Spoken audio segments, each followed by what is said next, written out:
What's going on, guys? Welcome back to this week's first exclusive segment from the greatest podcast on turf. I'm Ryan. And I'm Anthony. And for this exclusive segment, we are going to be doing our weekly waiver wire episode. This week is actually probably one of the better weeks, probably the best week that we've seen so far. Yeah, there's a lot of guys. Week 2 was decent, but I think this week is actually pretty good in terms of guys that can help you out in the long run. So be sure to tune in. Check it out. If you're new to the channel, don't forget to click that like button that's right below us. Hit the subscribe button if you are new here. We appreciate the subscriptions a lot. We appreciate all of our new subscribers and our current subscribers. I was actually at a card show this weekend. I saw 2 different people repping the greatest podcast on turf. Coolest feeling I've ever had in my life. It almost brought me to tears. So thank you guys. If you guys want to cop some greatest merch on turf, it's at the very top of the description. It's the first link, I'm pretty sure. So yeah, click that link, like, subscribe, follow us on TikTok, Instagram, and all our social media platforms. That is the second link in the description. Is literally a website with every single one of our links. So be sure to click all those links, drop us a follow, show your boys some love. And here we go with Ryan's going to start us off with probably, this isn't saying much, but the hottest waiver wire pickup of the week. Yeah, this is a guy that you should be picking up in all of your leagues. This is a guy that has season-long waiver wire potential. This is something that we don't see often, especially at this position. Running back, it is Khalil Herbert of the Chicago Bears. I was drafting Khalil Herbert pretty heavily at the fantasy drafts, and I just happened to drop him in basically all of my leagues before this happened because I was just like, David Montgomery, they just refuse to give Herbert the ball. It's David Montgomery. And I don't feel like dealing with this situation in Chicago, so I mean, pick up somebody that's out there. And now David Montgomery gets hurt. He's day-to-day. And Khalil Herbert has 157 rush yards and 2 touchdowns, something that David Montgomery has never done before. He's never seen 150 rushing yards. And Khalil Herbert did it in his, not first start, but his first start this season. Probably his 7th, 8th start all time. And he did that. He looked really good. He makes the Bears look decent when he's on the field. Khalil Herbert is a must pick up in every single fantasy league that you are in.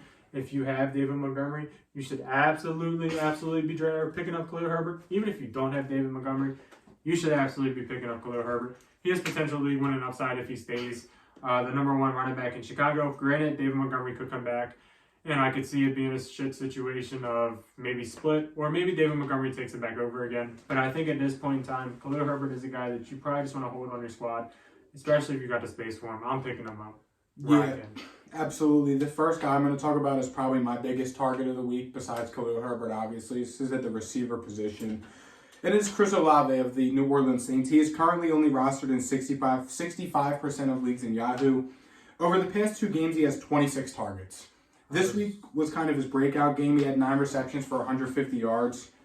And, I mean, when you can get arguably the top receiver in terms of targets and production in a Saints offense that's going to throw the ball a lot, led by Jameis Winston, who is not afraid to take a shot, as we've said before.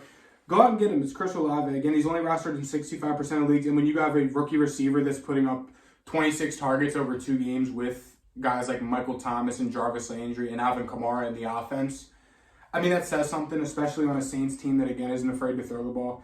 I mean, if Chris Olave can consistently put up even 5 targets a game, he's going to get his. He had 5 receptions for 80 yards last week, 9 receptions for 147 yards on 13 targets this week. So, I mean, I want all parts of that. So, I mean, in the leagues that I have Chris Olave in and the leagues I don't have him in, I'm targeting him this week off the waiver wire because he's probably only going to go up. There's usually been one rookie receiver a year that's kind of broke out, especially the past 2 years. We've seen it with Jamar and Justin Jefferson and guys like that. So, I mean, I'm looking to pick up Chris Olave in as many leagues as I can, and you should be as well. Looks like a lot of these rookie receivers might break out this year. Garrett Wilson, Chris Olave, Drake London, even Traylon Burks, I think, has a chance too. And a guy who I'll touch on next is arguably going to break out. Sure. Next guy I would be touching on is Mr. Jamal Williams of the Detroit Lions. DeAndre Swift has a shoulder strain, I believe it was. The Lions, I think, want to hold him out until after the bye week in like 2 weeks against Dallas. To me. I didn't even see that until like an hour ago. Will he actually sit out those 2 weeks? I don't know. But Jamal Williams, I think if he does, you can probably start in your fantasy leagues. I think they play. Who do they play? I don't know. Who, Detroit? I'll look it up for you. For some reason, I thought they played Philly. That's Jackson. No, They already Jackson. played Philly. But Jamal Williams has had pretty good success the first They three play games. Seattle this week, then the Patriots, then the Cowboys. Yeah, that's not bad. Yeah. He's had pretty good success. He has a lot of goal line touches. I partially thought that was because DeAndre Swift was tired because he had like 2 60-yard runs. And that can still be the case because DeAndre Swift was hurt last week, and Jamal Williams had 100 yards and 2 touchdowns. So you want Jamal Williams, pick him up, especially if you have DeAndre Swift. Jamal Williams is a must-add if you're running back needy. Yeah. Definitely worth a spot. He's 61% of him, so most leagues have him. But if your league doesn't, go ahead and pick him up. Yet another guy, another rookie receiver that I was just alluding to, is only rostered in 26% of Yahoo leagues, and that is Romeo Dab, receiver for the Green Bay Packers. I mean, in his first 3 games, he's had 4, 2, and 8 targets. This week was his coming out party. He had 8 targets, 8 receptions, 73 yards, and a touchdown. And the Packers were looking to use him a lot in the RPO game, the screen game, the jet sweep game. So the Packers were kind of been looking for a pass catcher to kind of step up and then be able to throw the ball to, just so teams can't key on them running the ball with Aaron Jones and A.J. Dillon. And Romeo Dab was that guy. He was heavily involved against the Tampa Bay defense that has been pretty good over the past few years. Romeo Dab came out. Aaron Rodgers was not afraid to get him the ball. He had 8 targets, caught all 8 of them, had a pass, had a catching touchdown. That's 21 fantasy points. And even the first 2 weeks, he had 9 points week 1 and 5 points last week. Yeah, it's nothing to be too ecstatic about. But this week they play a New England Patriots team that has been very inconsistent on defense. Then the week after that, they play the Giants, Jets, and Washington. So that is a nice stretch for you to be able to pick up Romeo Dab and probably start him, because the Packers are going to be able to air it out against these defenses, and they're going to be able to have success in doing so. So again, the Packers have been looking for a receiver to step up and kind of take over. And I mean, yeah, Allen Lazard's been bad on injuries all year. Sammy Watkins is hurt. Christian Watson sucks and he's hurt. So Romeo Dab seemed to be that guy, and he's only rostered in 26% of leagues. So go ahead and pick Romeo Dab up. If he continues on this pace, he's got the league-winning upside. So go ahead and pick him up. The next guy I'll touch on him really quick because he's kind of specific to certain people. It is Samaje Perine of the Cincinnati Bengals. Joe Mixon left in the third quarter. It sounds like he's going to play Thursday, but it is a quick turnaround. So if you have Joe Mixon, I think you definitely want to pick up Samaje Perine if there's not much else for you to turn to. Because if Thursday night rolls around and Joe Mixon's out, you don't want to miss out on Samaje Perine. Yeah. That's all I have to say for him. Next up is a guy that I was right on probably, and I ended up dropping him way too soon. Mr. David Njoku of the Cleveland Browns. Yep. He had like 10 targets, 9 catches, 89 yards, a touchdown. Dude looked really good against the Steelers. It could be a fluke game. I don't really think it is. Jacoby Brissett likes throwing the quarter or tight ends. David Njoku is a decent one.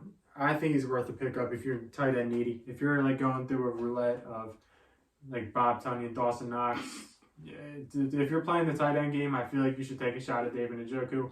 Dude's a stud. It's just a matter of him getting the catches. Cleveland's offense looked okay. You know, in theory, they have all the pieces there. They just need a quarterback. And, you know, maybe when Watson comes back, it even help out Njoku. But right now, he's looking all right. So if you're playing that tight end game, go ahead and pick him up. Yeah, and the 2 final guys on my list, one of them I'm going to touch on real quick.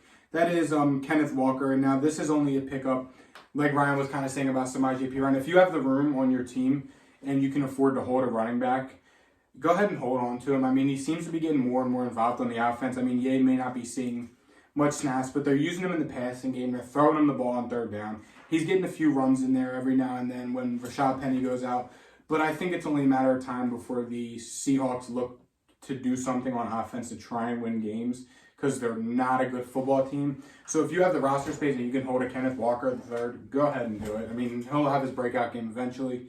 And the final guy I'm going to talk about, Mckenzie from the Buffalo Bills. He has 2 solid games out of the 3 this year. I mean, in terms of fantasy, 10 points, 6 points. Then he had 21 against the Miami Dolphins. Now, I don't know really what the deal was. I mean, Gabe Davis was kind of non-existent. Dawson Knox wasn't really there. I'm not sure what Stephon Diggs did, just because I didn't have him or I didn't play against him. Did he do anything really? Or was it just the Isaiah McKenzie game? I think he scored a touchdown. Yeah, I mean, he had 9 targets last week, 76 yards, and caught a touchdown. He's got 2 touchdowns in his first 3 games.